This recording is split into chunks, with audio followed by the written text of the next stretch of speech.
Hello student, आज हम पढ़ेंगे हंसिए और स्वस्थ रहिए। इसमें है जोर से हंसने पर रक्तवाहिनी नलिकाओं का रक्त हृदय तक पहुंचने के पहले मार्ग में कई जगह रुकता है। यही कारण है कि देर तक हंसते रहने से मनुष्य का चेहरा थोड़ा बहुत लाल हो जाता है। अब यहाँ लेखक बताते हैं कि पहले बताया गया कि जोर से हंसने से बहुत अनेक प्रकार के जो रोग हैं वो नहीं होते, जैसे तनाव, रक्तचाप। ठीक है।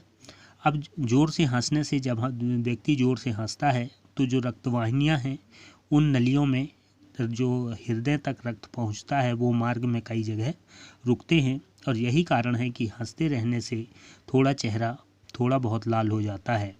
हास्य प्रक्रिया के बीच बीच में श्वास की प्रक्रिया होती है, जिसके कारण फेफड़ों के बाहर हवा पहुंचती है और दूषित वायु बाहर निकलती है। ठीक है। जब हास्य क्रिया होता है, हंसने की क्रिया होती है, तो उस समय छींक आने की प्रक्रिया होता है, वो भी उसके कारण फेफड़ों के बाहर जो हवा पहुंचती है और दूषित जो वायु है, शरीर के अंदर दूषित वायु है, वो बाहर निकलती है। हंसने से भोजन शीघ्र पचता है। जो व्यक्ति भोजन करते समय रोता है उसकी भूख कम हो जाती है और पाचन क्रिया निष्क्रिय हो जाता है।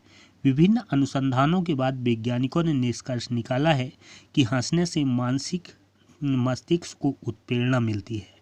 ठीक है। अब इसमें ये बताया गया कि जो हंसते हैं, मुस्कुराते हैं, ऐसे व्यक्तियों की जो पाचन क्रिया है वो बहुत अच्छा रहता है। ठीक है।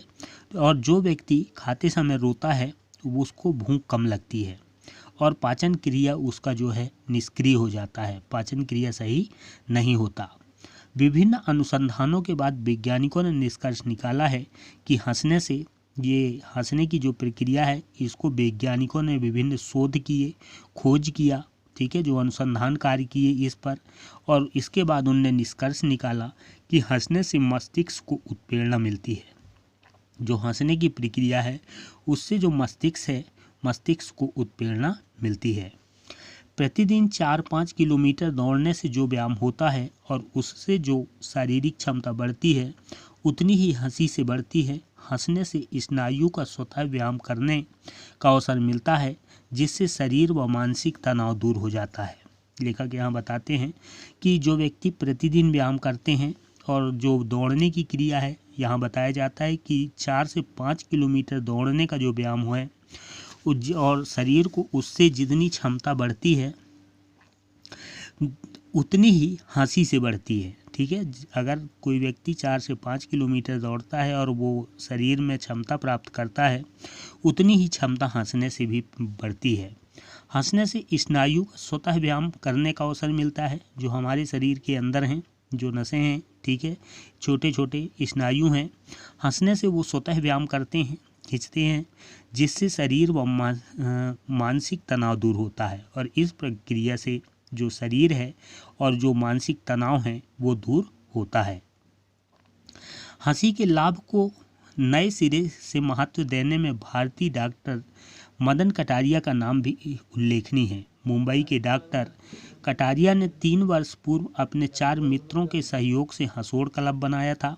आज इस अजीबोगरीब थेरेपी में लोग इतनी दिलचस्पी ले रहे हैं कि अब तक लगभग 150 हंसोड़ क्लब खुल चुके हैं और इसका विस्तार भारत से बाहर अन्य देशों में भी हो रहा है।